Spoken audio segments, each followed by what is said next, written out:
Every farm has a story.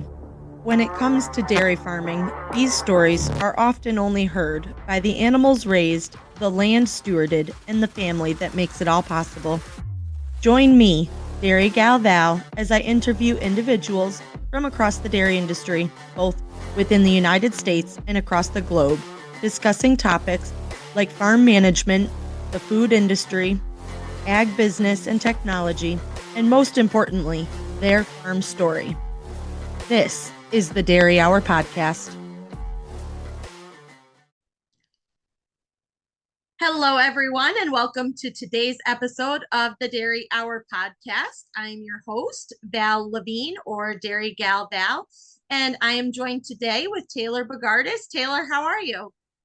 Good. How are you? I'm good. Taylor's still skeptical about this whole podcast thing. When I asked her, she was like, I don't know if I can do this. And I assured her she will do a fantastic job. I've known Taylor for the past, I don't even know how many years, probably close to 10 years or so. We just keep connecting through the dairy industry and different things. And Taylor does a great job on her dairy farm that she has with her husband in the central New York area. So, Taylor, if you want to just tell us a little bit more about yourself, that would be a great spot to start. My husband and I run a dairy farm. We're just outside of Cobleskill. We actually met at Cobleskill a gazillion years ago, and I know that Val went to college with my husband, so um, lots of history there. But yeah, we have a 80 cow dairy, raised registered Ayrshires and Holsteins.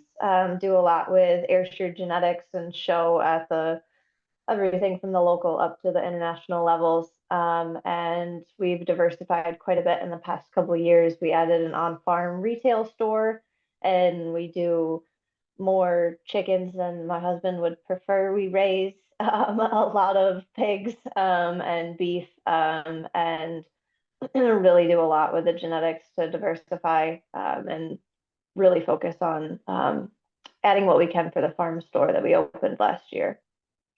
Yeah, their farm store is fantastic. When I'm out in the area, I love stopping and checking out the new, really fun products that Taylor gets in. So that's a really great spot to start. And you also have a history, you were an ag teacher for a little while as well. Yeah, I was teaching at the secondary level for around 8 years. I did some work at SUNY Cobleskill as an adjunct in the bio department because my undergrad work was in biotechnology and histotechnology before I jumped into education. And I recently left the classroom this past fall to take a more active role on the farm, and really just focus on the farm and our family.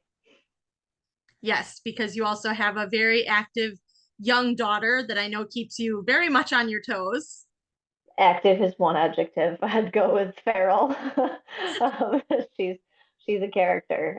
We watched the farm store footage from yesterday afternoon, and she had decided midday that she wanted a chocolate milk. So she walked herself out to the farm store, and you can't see from the one camera. The door just opens, and she's not tall enough, and you can't see her on camera, and you can hear her open the the fridge, grab her chocolate milk, and she told us, I don't know how much chocolate milk is, and I don't know how to spell it, but I put coins in the box. So I don't know where she found coins, but she went out and she found it. And then about 20 minutes later, the camera went off again, and she went out to go get dog treats for the dogs because she decided that if she was going to have a snack, that the dogs needed a snack as well. Yeah, I mean, it makes sense. And I mean, Yeah. she could have helped herself to other things. I guess the chocolate milk isn't the worst thing in the world, so that's a good Yeah. thing. Oh, she's a riot. That's so funny. So I guess let's dive into, balancing your time because balancing obviously having an active child like you have, so we'll be nice and call her active instead of feral. Um, balancing that and making sure that your family gets the time. What are some of the different things that you do to ensure that you're, giving both the farm and your family attention? Me stepping out of the classroom was a big like step in that direction. I was I'd like to say I'd like to think I was successful as a teacher, but I felt really conflicted between being able to manage the time. I felt like I was either like giving 100% to my students in the FFA chapter because I was an ag teacher, so I was in charge of a gazillion FFA members and overnight trips every month and everything like that. And so I was either giving 100% to school as a career and not being able to give enough of myself to both the farm and my family. So that was a big step, and I know it's a struggle because I know that like individuals that have demanding careers can't always like step away from them. So it was a big change, and I still am working on figuring out managing that because I still do work both like part time off the farm, and then I also do a lot of remote work. So there's still that juggle of trying to manage the time, but being able to kind of put those priorities first. So we do a milking schedule that works for us, and not necessarily making it so that the cows always come first. They're obviously a first priority because we have to take care of them, but recognizing that there's some things that do have to come first, like time with Addie or um, other activities. She does soccer. She just snuck in here. She does indoor soccer or outdoor soccer like year round, and we both really make a commitment for that on Sundays. There's a lot of other projects around the farm that we could probably focus on, but we try to make an effort if it's not crop season for both of us to make it. She just hi, go make brownies with your dad. Okay, we'll head out there. Um, Farm mom things. yeah, but really make a commitment for both of us to try to be there with her, and spend that time together um, as much as we can. Yeah, definitely.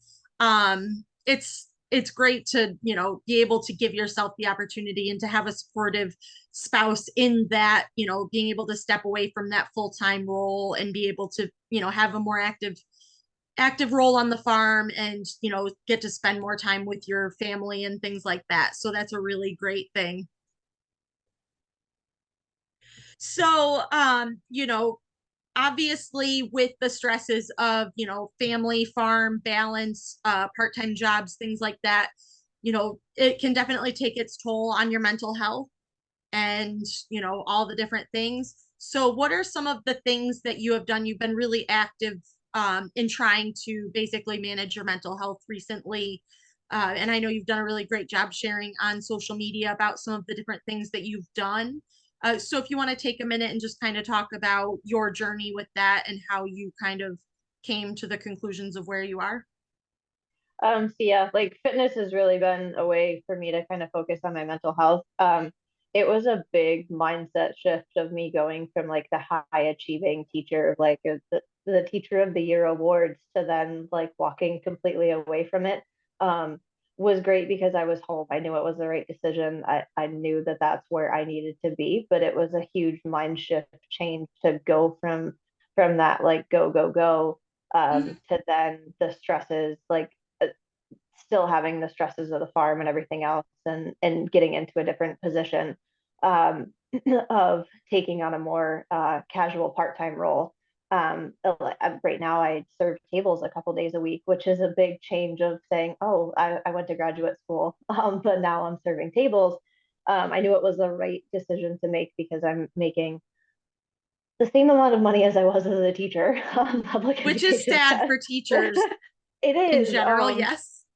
So yeah, so I knew that it was the right decision, but it was mentally it was difficult to overcome. And then a lot of guilt from walking away from a lot of my high achieving students as well, because they were kind of my life for all of those years. And there were some that hadn't graduated yet, and so it really did. Even though mentally I was in a better place because I wasn't dealing with the stressors of a like toxic work environment anymore. I was still not 100% with my mental health because there was just a lot of conflicting emotions. And I was kind of like just spiraling downward, and I wasn't taking any time like for myself. I had kind of went from throwing everything I had at teaching but then like throwing everything I had at farming.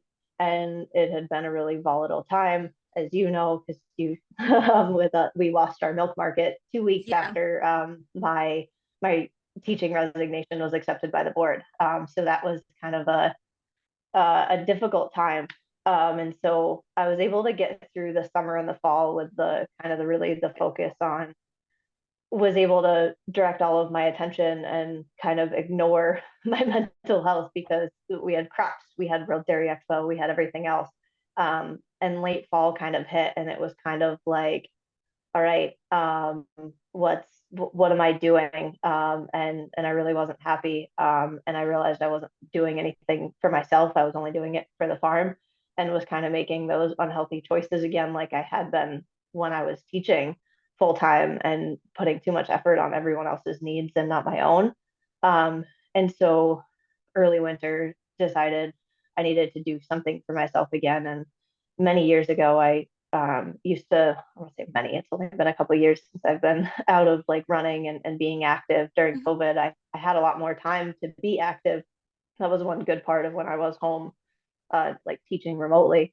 I had the time for running and getting in shape. And so that was like, I was like, all right, well, at the very least, I could focus on my own personal health, because I looked at it as that's one thing I can control. I can't control the milk price. I can't control the weather, um, Yeah.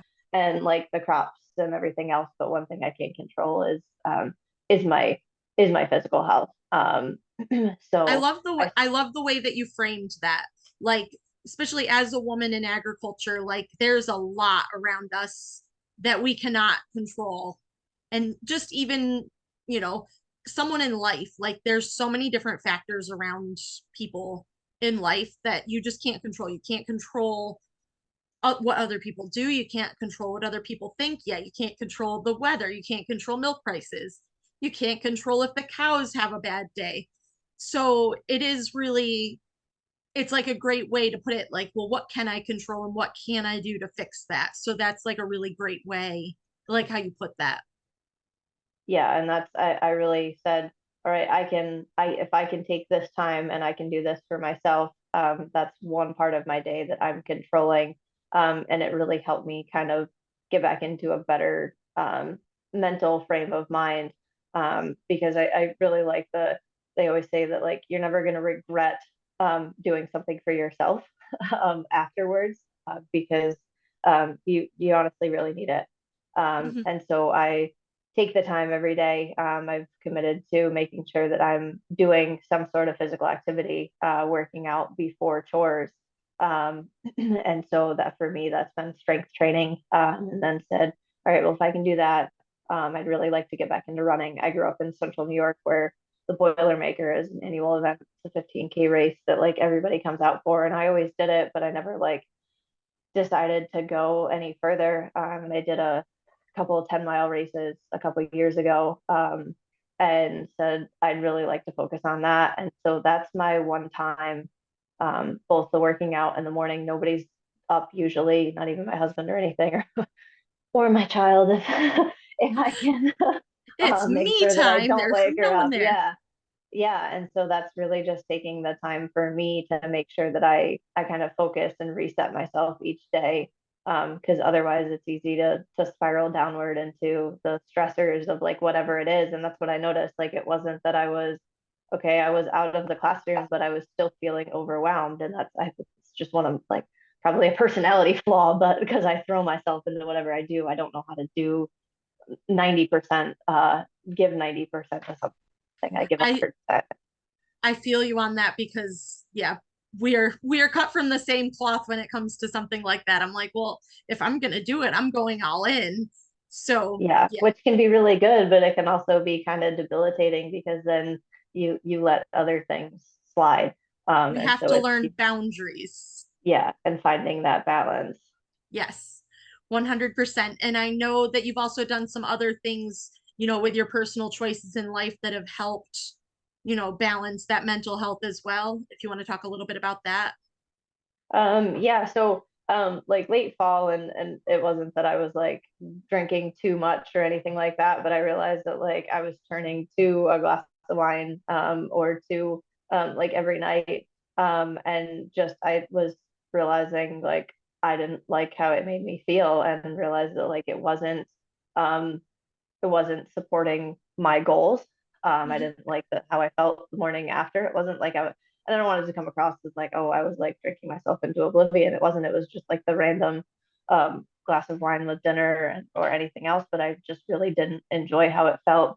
And I have a family member as well that's a recovering alcoholic, and so that was one, getting used to like some family gatherings of like trying to support a family member, by not having a drink in my hand. And so I haven't had a drink since early December.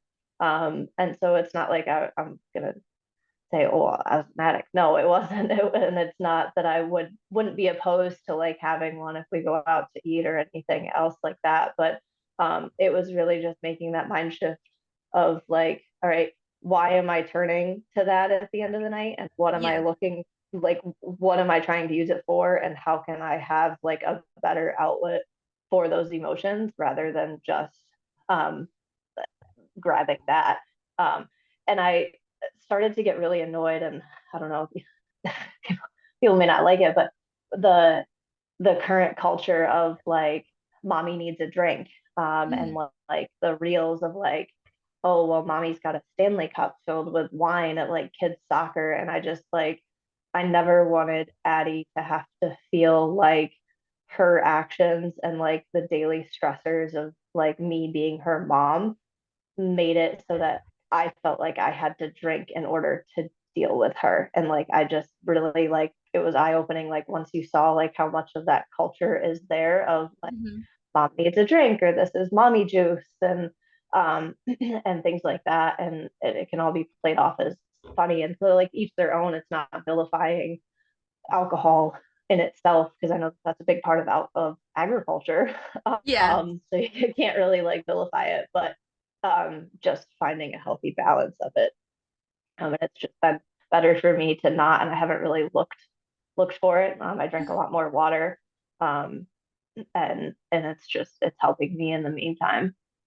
Yeah, definitely. And with it being, kind of a depressant, it really doesn't help you. You might think it makes you forget for a few minutes, when you do have that drink, but it just is a depressor of the systems in your body. And it doesn't actually fix anything. I think it actually maybe quote unquote fixes something for a little bit, but then it essentially makes it worse, I feel.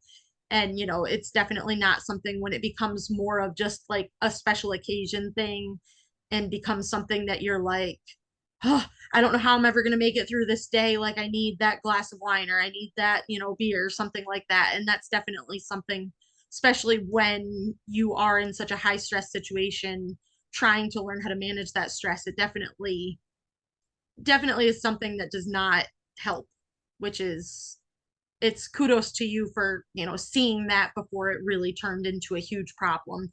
I mean, like you said, it's not like you were an alcoholic, but finding yourself turning to it more often than not, or having your daughter think that like, oh, she needs this to deal with me, that kind of thing. That's really important, and great for your self-awareness to have figured that out, and have that push to be able to stop yourself. So that's a really great thing. And I do see so many people, um, you know, turning to that. And, you talk about seeing it on social media and stuff. And it's scary how much of like a societal norm that it's becoming.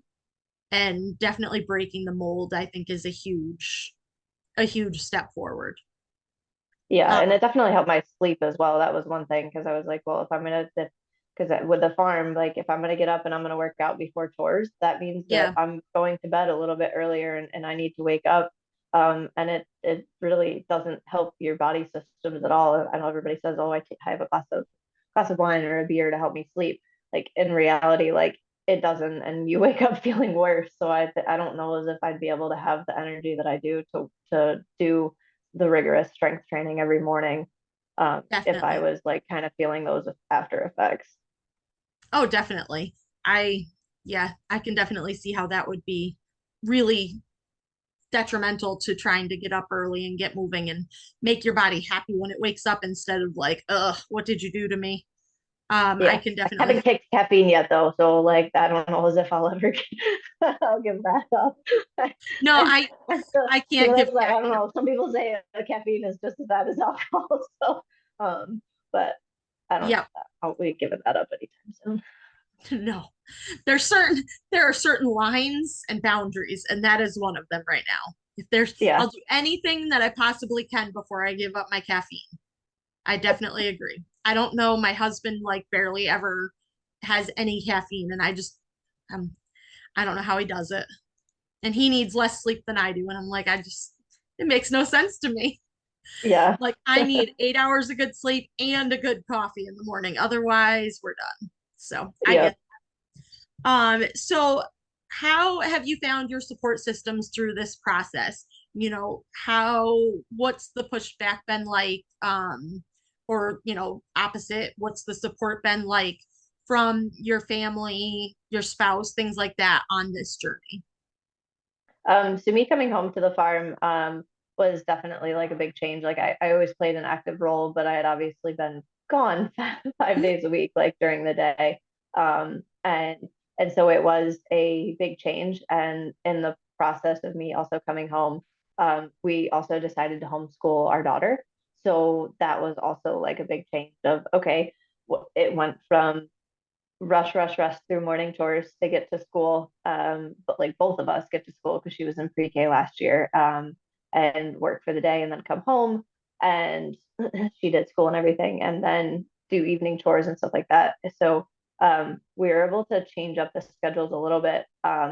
But it definitely changed roles on the farm. And everybody kind of like scoffed at it, but it's been better in terms of like splitting our parenting load Mhm. for so much because I didn't get to see Addie used to get home before I did because we didn't have the same school schedule. And so it was always as soon as mom got home, mom was the default parent because she hadn't seen me all day, Yep. and was um, I don't want to say needy, but it was just that like I haven't she didn't see me and we only had a short Yeah. amount of time and we like going to go and do chores and me coming home has definitely made it so that she doesn't view either like Eric or I as like one default parent and really helped to kind of split the parenting load, um, and has made it much better on both of us.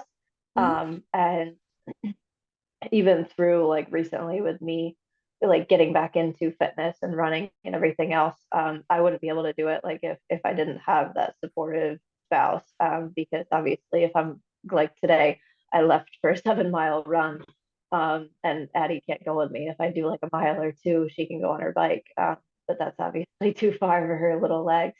But I wouldn't be able to do it if he wasn't supportive, and it's really good for them. I've seen their relationship build a lot more with her being home because he has her on the days that I'm working off the farm.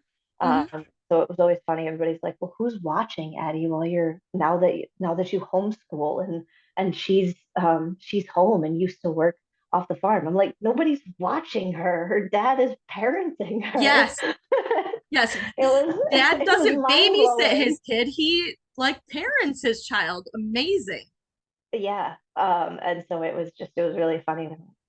Well, he watches her. I'm like, no, he doesn't watch her. Like, like he parents her, and she does, like she has her things that she does with him, Yeah. and so it's really been good to be able to kind of have that support, and it's been really good for her with both sets of grandparents. Like now we're not really like restricted by the school schedule of like when she can go and see my mom because my mom's 2 hours away.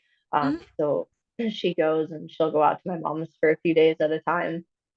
We try to schedule it around like when we have big projects going on around the farm where we really just need to dedicate the time. Like we recently did a milk house renovation and Mhm. it required drilling through a bunch of concrete and everything else, which is loud noises and everything that a 5 year old really doesn't like, and it's hard to And keep it's not her safe like necessarily. Yeah. yeah. And so it works that I do have we have supportive grandparents that kind of help us out when we need that extra time um, in order to get some projects done. And it's good for her to kind of build those relationships with grandparents um, and my grandmother. We still have my grandmother, so it's fun that she goes and sees great grandma, Yes. which I know that a lot of kids don't always have that opportunity because of aged grandparents. So, but I definitely couldn't do it without the support of my husband. And our marriage is much better with me like focusing on my mental well-being because I'm not so like anxious and stressed and everything else. So Yes. it's been a mind shift change, and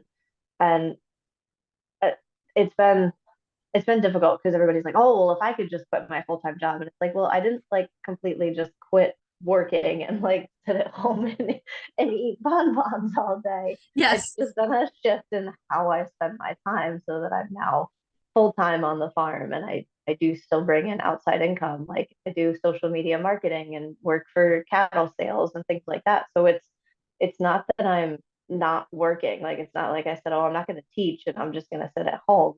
I'm going to Um, sit down and put my feet up and let my husband do everything. That's yeah, exactly. Yep. there's still sacrifices to be made because of it, but it's just finding that balance and really having open lines of communication to make sure that it works for everyone. Definitely. Yeah, and that's basically what it is life is just all about balance and finding that, you have to figure it out. And sometimes you have to swing things in the wrong direction until they fall back into place. And it is funny, like, especially as a woman in ag, like the different things and people, I also went from a career where I kind of wasn't really on the farm all day, all week.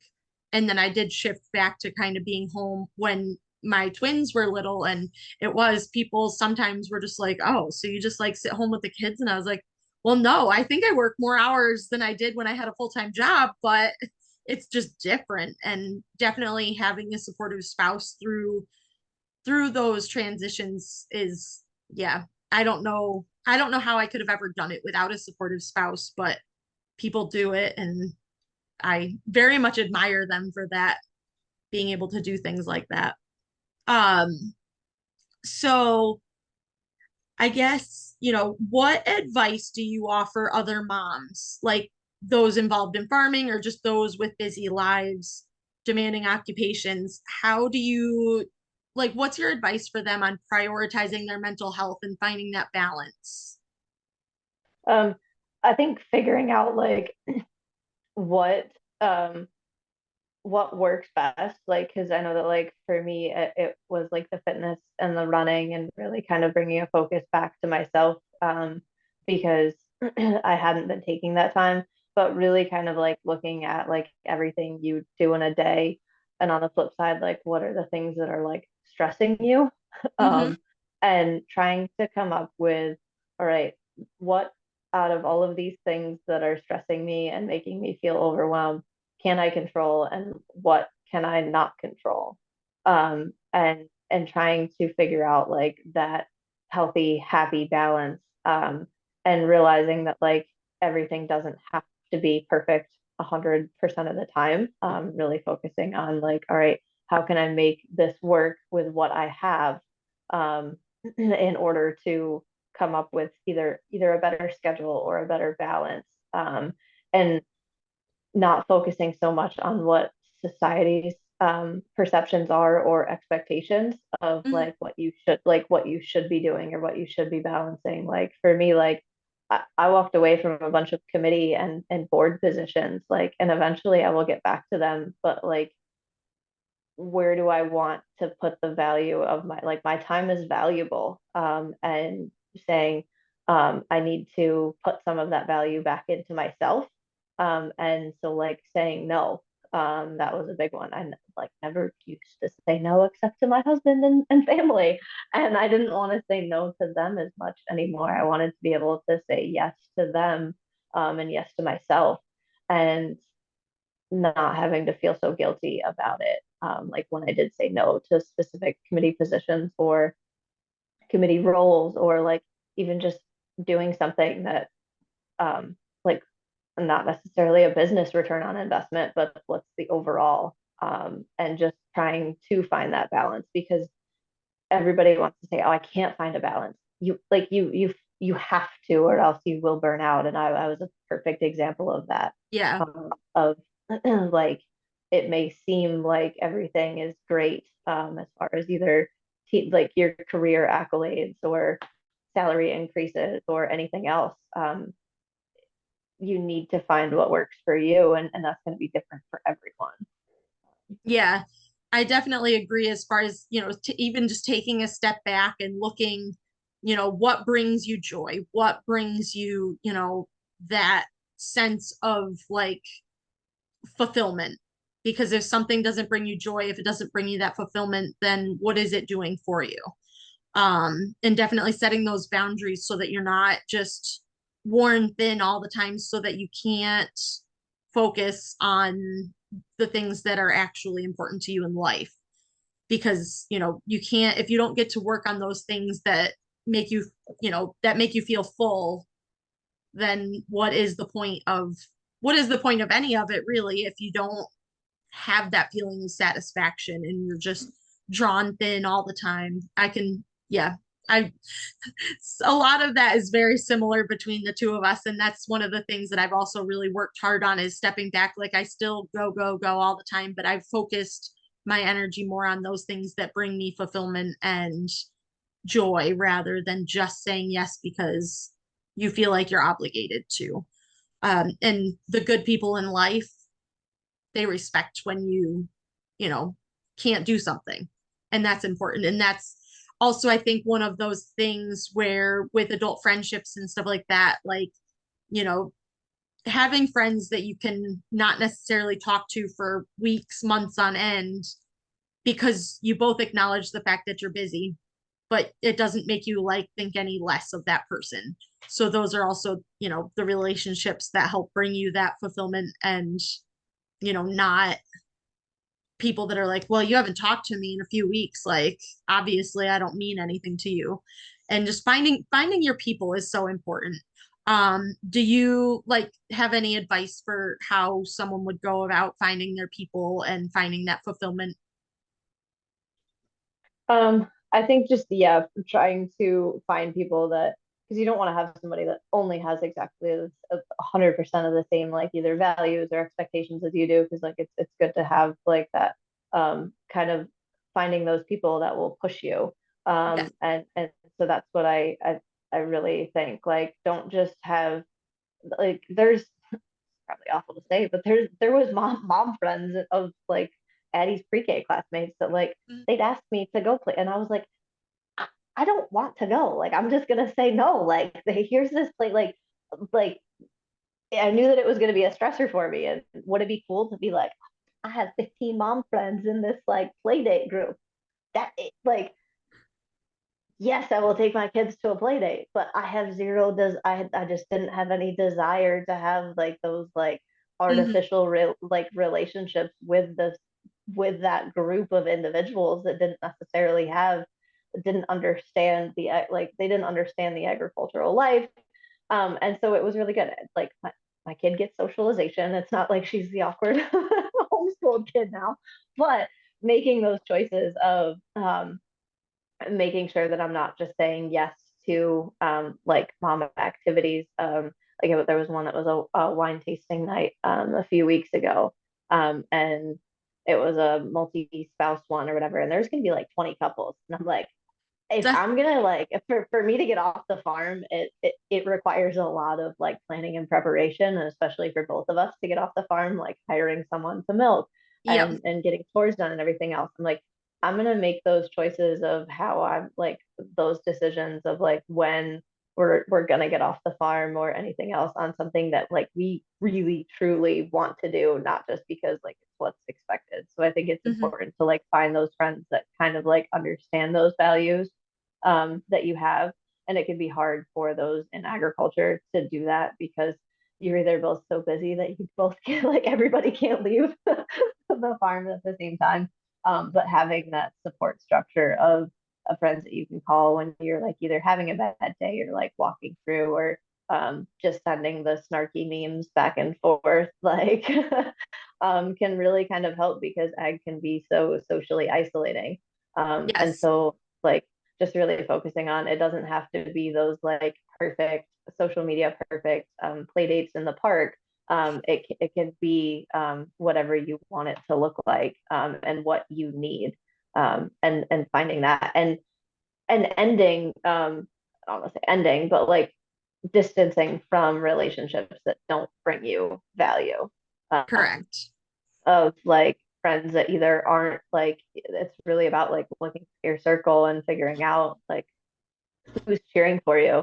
And if they're not cheering for you, if they're not pushing you to be a better version of yourself, don't like completely obliterate the relationship, but just recognize like, who am I going to focus on and who am I going to put that time and energy into?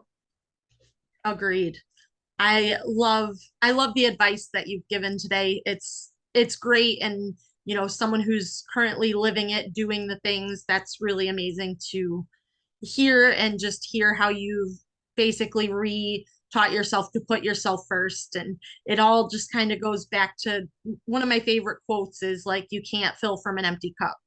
And I think especially us as women in agriculture, I think that we get so caught up in just all the other things that need to be done that we forget to fill our own cup. And I feel like just sometimes taking a step back and asking yourself, is your cup full? Is my cup full? Is it? If it's not, then what can I do to fill that up? Because you can't keep giving and giving and giving without replenishing that stock. So I really love your words of wisdom for the day. I guess on a lighter note, we'll switch to some just fun questions, um, random off the cuff fun stuff. So, what is your favorite book? Oh, I I've been really bad. I haven't like read any like paper books. I listen to audiobooks Oh, like hey, that's still nonstop. a book. Um, and right now, oh, what's my recent obsession? I like historical fiction thrillers. Oh, Um, you lost me at thriller.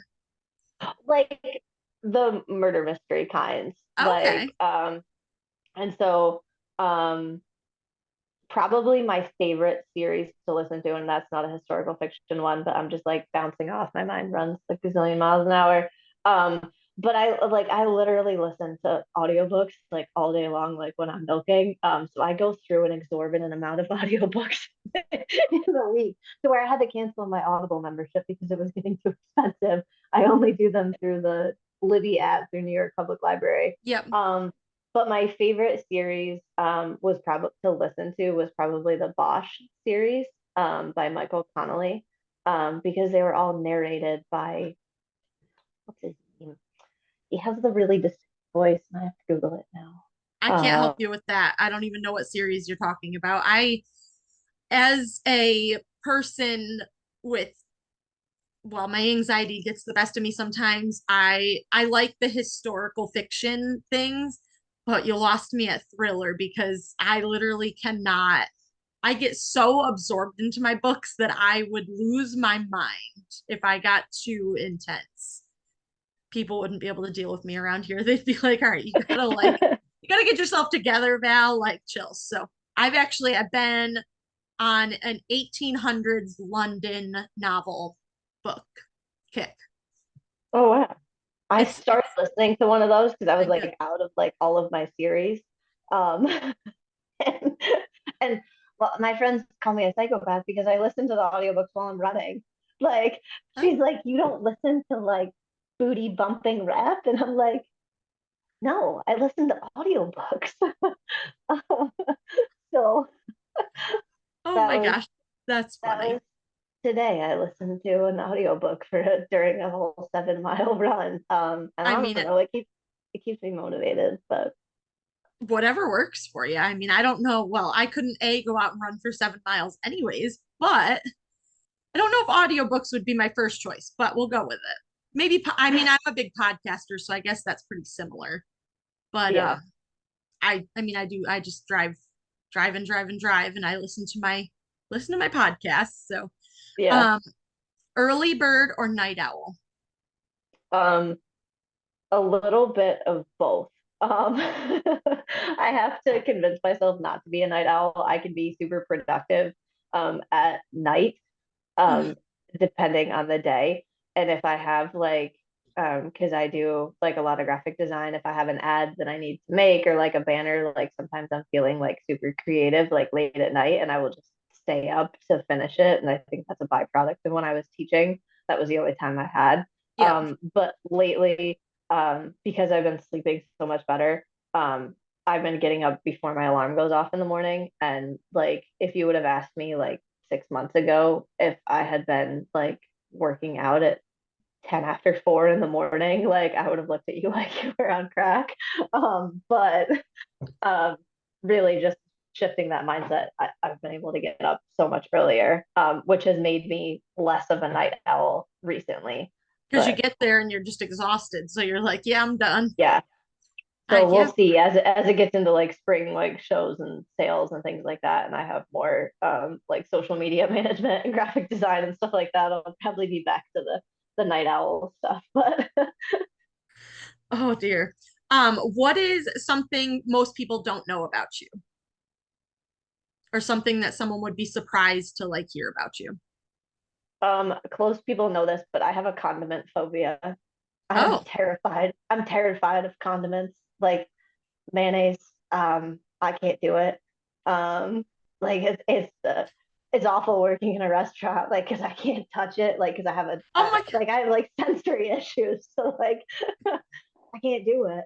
Um, Oh, that's like I so don't do funny. dressings. I think ketchup is vile. Um, Guacamole reminds me of wet grass. I Oh, wow. That's very strong feelings that you have about condiments. yeah, Now, I does don't the know. rest of your family get to use condiments, or are you like, not in my house? Luckily, my husband hates mayonnaise almost as much as I do, so we don't have it in the house. Like I don't know if Addie's ever tried it. Um, she's only had ranch dressing because she had it at a grandparent's house. We don't we don't keep it in the house. The, the only condiments we have, and I don't like ketchup, but Eric and Addie love ketchup. Um, I think it's gross. Campbell's tomato soup reminds me of ketchup blended with milk. My gosh. Um, That is definitely quite the yeah, quite the aversion that you have there. yeah, Um, but no, we don't have a lot of condiments. The door of my fridge is used for like other things, yogurts and butter, and we're not my a condiment hus my household. husband would not live in your house. We're just gonna throw that out there. Like he would never make it because he is like the condiment king. So Yeah, like people like will make sandwiches and I'll be like, "You have this?" No, like bring it yourself. hang on one second.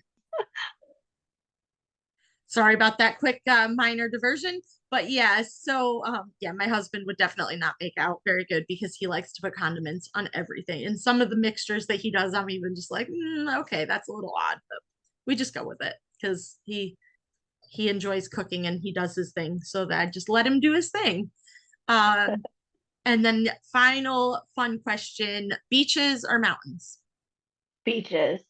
I am happy in the sun. Like I would think that because of how much I like running, but I have zero desire to hike. Like unless it's gonna be like a gazillion degrees. Like give me a beach and Yeah, sun. a warm beach for that matter. Yes. Yes. If we're being picky, a warm one. That Yes, is absolutely. that is definitely, I agree with you there. Um, and one of the fun things that I like to do at the end of my podcast is I have previous guests from my podcast leave a question for a future guest. And so the question that I have for you is if you had to relocate and choose a different type of agriculture that you had to be immersed in, what would you do and where would you go? South.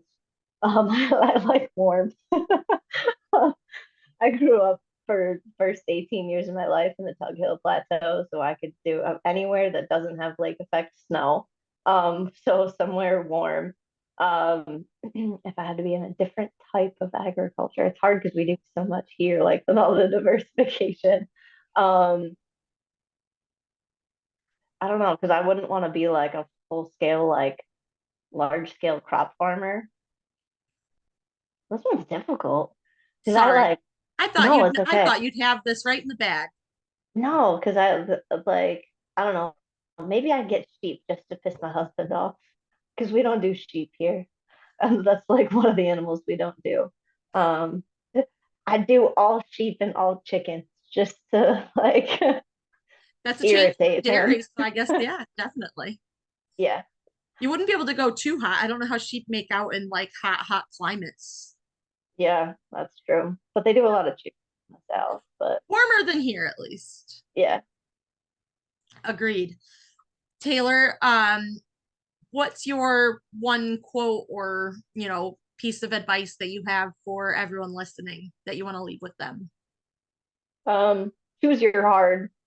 Everything in life is hard. But you kind of have to choose um what you want to channel your energy into, like overcoming, because nothing's impossible.